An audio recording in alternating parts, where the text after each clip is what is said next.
I'm diving back into my series on the phases of entrepreneurship, and today is all about phase 3. Again, if you have not seen or heard the previous 3 episodes, make sure you go back and check them out. In episode 1, I gave an overview of those phases, then dug a bit deeper into each one. We've already dug into level number 1, which is the budding entrepreneur, which is a phase that a lot of new entrepreneurs will find themselves in. Then we talked about phase number 2, which is the emerging entrepreneur, and which means this is when you're being seen and you're building out what your business is going to look like. People are seeing you, but there's nothing more really is happening, right? And then with phase 3, which is Amplify, we're going to dive into this phase and tell you more of what being an amplified entrepreneur is all about. What I want for you as I go through this series is to realize and identify which phase you're at. Because one of the things I like to tell people is that if you don't know where you are, how are you supposed to get where you want to go? It's like a map, right? If you wanted to go to New York and you have no idea where you're at, how are you supposed to navigate yourself to New York? It's impossible, right? I mean, you might know it's north or south or east or west of you, and you could start driving, but unless you have a starting point, your journey will be all over the place. So after years of being in business and now working with other entrepreneurs as they want to grow their business, I've identified 5 different phases that entrepreneurs go through until they finally land on mastery, which is the top of their game. And when you're at the top, you don't stay there very long because you genuinely want to keep going deeper and deeper. And at that point, because if you're truly leading in your space, you're a thought leader and you have mastery over your craft and you're literally changing your space or creating a new one. That's where I want you to be. And I didn't get comfortable and I didn't sit there and say, cool, I'm done. I exited and made a change for myself and evolved into more. So mastery is a focus of mine and it can be yours too. So let's dive in. I want to break down phase number 3. Again, as we review your 5 phases, I want you to identify what phase you're at, and I know that I can help you move out of it because I practice what I teach. So let's talk about the Amplify phase, the amplified entrepreneur. What does it mean to amplify? Have you ever seen a guitar amp? You know, the big box that kind of sits on the floor when a guitarist is playing. Maybe you've never noticed this before, but for the guitarist, this is imperative when they're on the stage, especially in larger groups, because this is how they hear the sound coming out of their guitar. They plug it into their guitar and it amplifies the sound coming from their guitar. And it's defined as an electronic device or system that strengthens the weak electric signal from a pickup on a guitar. I know that sounds a little bit, heavy on the definition, right? But your business is just like a guitar. And in this phase, you have to plug in to the amp so that you can maximize your growth. And you take that weakened kind of signal and start to make it bigger. This phase is one of the longest phases in your entrepreneurial journey. And to be honest, this phase is where many stay at or even decide to go in a different direction because they get bored with their business. Consistent growth is really the biggest problem here in this phase. And if you don't have consistent growth month after month after month, there is a problem. Now, hear me out. I'm not saying you aren't bringing in sales. Generally, in the Amplify phase, you are doing about $300,000 to $650,000 a year because the amplified entrepreneur has more traction now. You're getting eyes on you and you have clients that are on repeat and refer you, which is great. You're doing what you know, and you're becoming an expert in what you do. And this is the time where you get sucked into working in your business instead of on your business. And this is the time where you need to look at growing your team and growing yourself as a leader of that team. So it's imperative that you learn more about being the leader you need to be in order to take and empower your team to grow with you. When we talk about a team, this is where you're developing job descriptions and employee handbooks as your team grows, and you definitely start using a hiring process so that you can streamline this process, right? So having some key people in place will be important as you grow to keep up with the changes that are occurring. And in order to have a team, you have to have some systems in place. You know, those SOPs. It stands for Standard Operating Procedures. This can get daunting because, again, you didn't think that you got into this to run a business, and it starts to feel a little bit more corporate at times. But as you're growing things, these will be ever changing, and you'll have to reevaluate your systems to see where changes are going to be needed. When it comes to your products and services, well, this is where you're becoming one of many in your space. You'll be swimming in a sea of experts just like you. Do you remember when Netflix came on the scene? I mean, they blew Blockbuster video out of the water.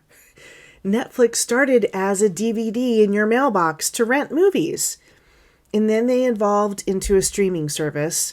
And that took several years for that evolvement to take place, and they were fresh thinkers and innovators in this market. However, now look at them. They're surrounded by other streaming services like Hulu, Apple TV, HBO Max. I mean, the list goes on, right? And they've had to take it up a notch. Now they're even a production company, right? Putting out their own movies. So they're still striving to stay ahead in the sea of like businesses. This is the same for the Amplify phase. You're consistently looking at ways to set yourself apart in your niche. And one of the best ways to do that is through your messaging. And as I mentioned earlier, you're most likely getting eyes on you. You see traction in your content, and you're most likely seeing what my mentor says is the head nod effect, which means that people are nodding their heads in agreement with what you have to say. And this means that you are communicating with people and they like what you have to say, but the transition from engaging content to sales can still be a struggle since you look like so many others out there in your marketplace. So you might be creating really engaging content and products and services by what you offer, and you might be growing your followers and engagement, but sales may not be reflecting those numbers. And it really comes from a lack of demand creation. You haven't figured out the art of the subconscious demand creation, and you haven't figured out to create content that gets people to say, I want to work with that person. You have done a good job at communicating things differently to people so that it will set you apart from your competition. You're probably posting content that people seem to like and stay around for, but the sales don't reflect that increase in engagement. You may be getting comments, likes, views, and some DMs, right? And you might be getting some emails from followers about your content, like it's really great, or your work is so beautiful. I love what you do. And I'm not saying that you don't have consistent sales, but your impact of engagement versus sales in the door isn't balanced. For instance, if I came to you and said, you're at the Amplify level, and I come to you and say, tell me what you did last month in sales. And you were like, well, I did 30,000. And I'd say, great. That's awesome. I'm going to give you $10,000 to invest in ads, and I want you to bring that to $65,000 in sales. Well, it wouldn't work. and you wouldn't be able to do it because there's not a system around the sales. You're not clear on what is actually getting people to buy. The messaging, in effect, the communication for your funnel is still off. People might actually be buying based on your content and not on your sales mechanism. And that happens. Sometimes you just get an email or a DM from someone. They're like, I really liked your work. Can I work with you? How do I do it?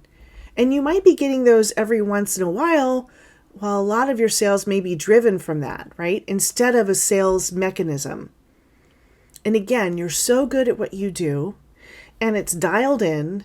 It brings you the clients right and you're all good to go. You should be able to put that ad out there and know it's going to convert. You should be able to reach cold traffic to your business and make sales every day. But often in phase 3, you're still working to keep the doors open and survive another day. Every time you think one area of your business is running like a well-oiled machine and you start to work on another area, the first one breaks down again. And when you're at this stage and someone's handed you that 10K for ads, you're really not even sure what you're selling sometimes. One of the biggest things that you've gotten disconnected from your ideal audience. It may mean that you're looking at a rebrand to revisit who your ideal client is at this stage of your business. And when you do that, you can start to look at how you can better communicate with this client.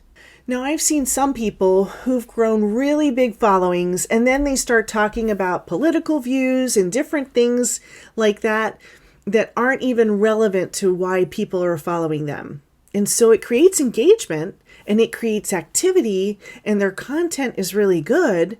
And maybe they're getting more followers, but then their sales are lackluster because they started talking about weird things that aren't even relevant to what they're selling and better content.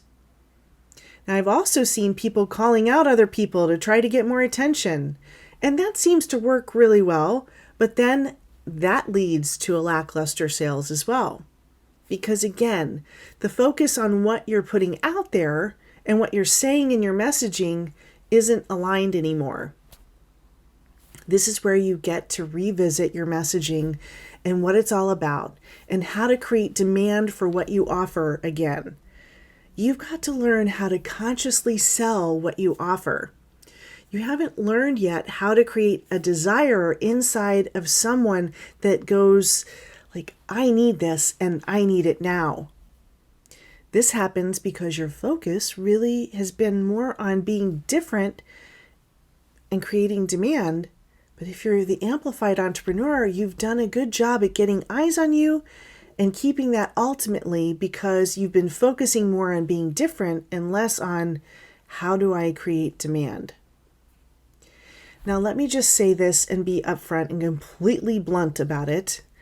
This is normal. And it's totally fine to be in this phase as an entrepreneur.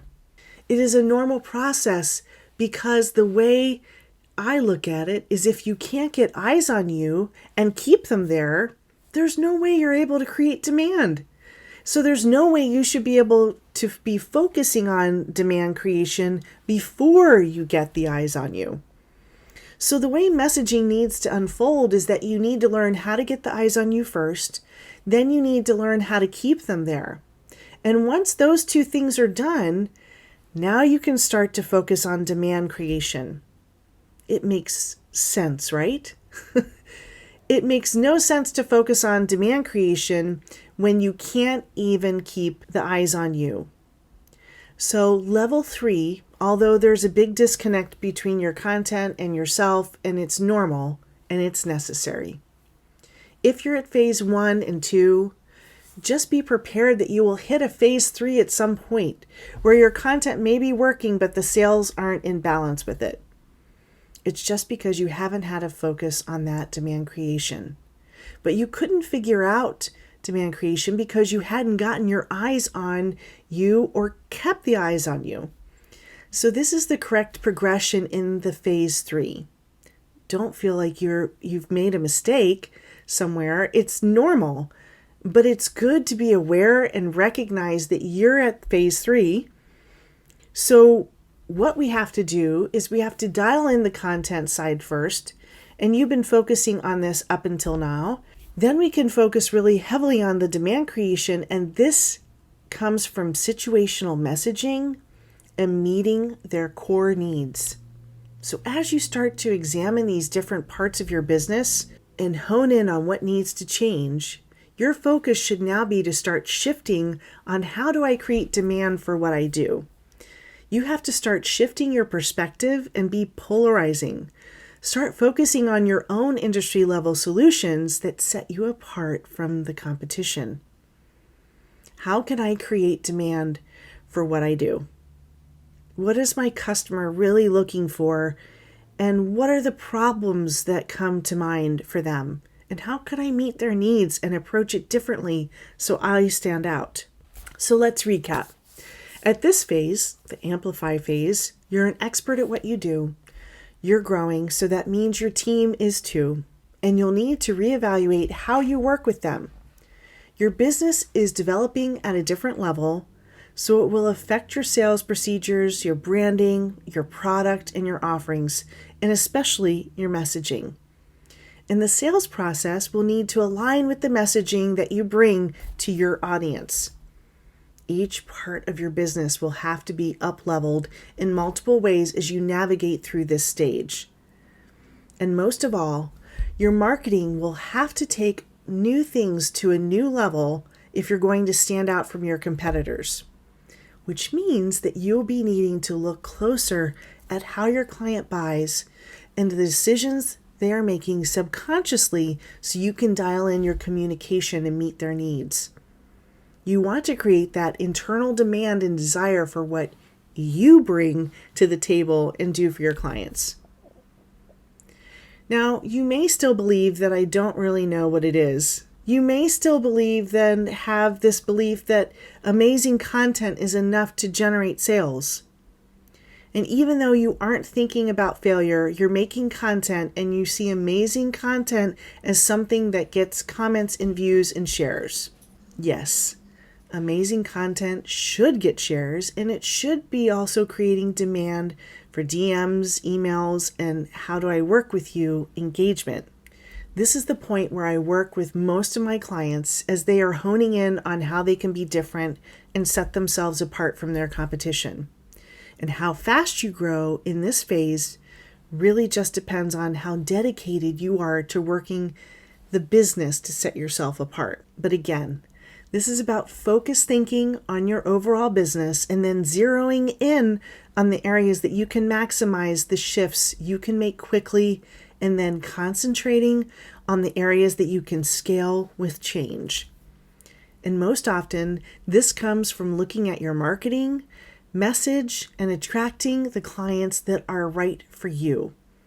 Knowing when to raise your prices to meet the demand you've created and bringing the team along with you. Now we have 2 more phases to go. We have phase number 4 and phase number 5. And then after phase number 5, you achieve mastery. Learning mastery and something that keeps on evolving. You keep on changing when you have mastery. And you're literally changing you, becoming the better part of you. So again, we've covered level 1, the budding phase. Then to phase number 2, which is the emerging phase. And today was phase number 3, amplify. You're getting traction, which is really great, but there's a big disconnect between your audience and your sales. So let's get ready for phase number 4 in the next episode. Again, I hope you've been able to identify which phase of the last few episodes you're at, and then you're seeing a path to get to the next phase. Don't forget to download the chart if you want to see the overview.